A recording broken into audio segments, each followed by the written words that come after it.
When Maya bought her dream home, she never imagined she'd be accused of lowering the neighborhood's value. The HOA claimed her home didn't match the aesthetic, but when she looked into who was funding their projects, she uncovered something much uglier than paint colors and porch lights. Maya Jackson had worked 10 years as a civil rights attorney before finally buying her first home in Oak Haven Estates, a suburban, mostly white neighborhood with tree-lined streets and well-kept lawns. Her house was different, yes. She painted it a modern navy blue with white trim, installed eco-friendly solar panels, and added an artful porch mural representing her Caribbean heritage.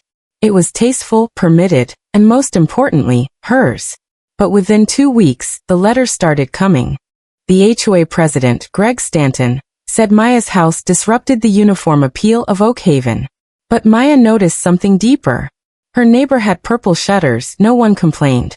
Another had a mismatched roof from hail damage, no fines. So why her? She soon discovered she wasn't the only one. 2 Latino families had also received vague appearance violations in recent years. One left after a drawn-out legal battle. The other quietly sold their home. Then came the HOA budget announcement. They were building a $60,000 neighborhood beautification wall, an unnecessary brick structure separating Oak Haven from the highway. Maya, thinking, where's all this money coming from? She requested a breakdown of HOA finances. They refused.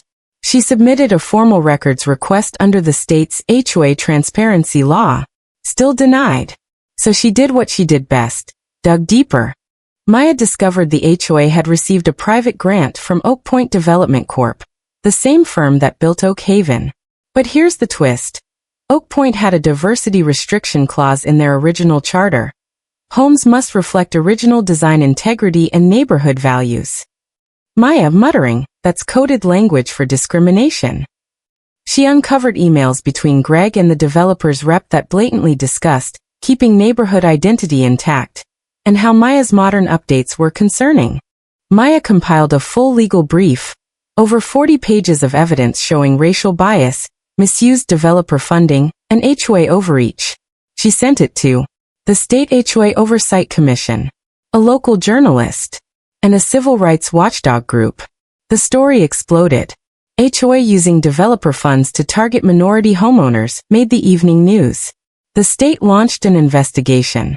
Within weeks, the HOA's funding was frozen. Greg tried to deflect. This is a misunderstanding, he said on camera. But public opinion turned fast. Several homeowners, unaware of the funding clause, joined Maya in demanding resignations.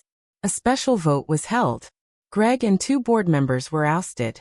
The beautification wall was canceled. The HOA bylaws were revised to prohibit aesthetic-based discrimination and require full financial transparency. Today, Maya is the new vice president of the HOA. Her home still stands, beautiful, bold, and proudly hers.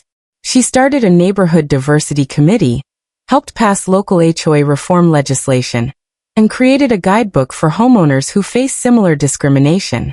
What began as a color mismatch became a civil rights battle, and Maya won. When they told Maya her home didn't match the neighborhood, they didn't realize she wasn't the one who didn't belong. What didn't belong was corruption, racism, and outdated policies disguised as rules. She didn't just fight back. She made sure no one else would have to fight the same battle again.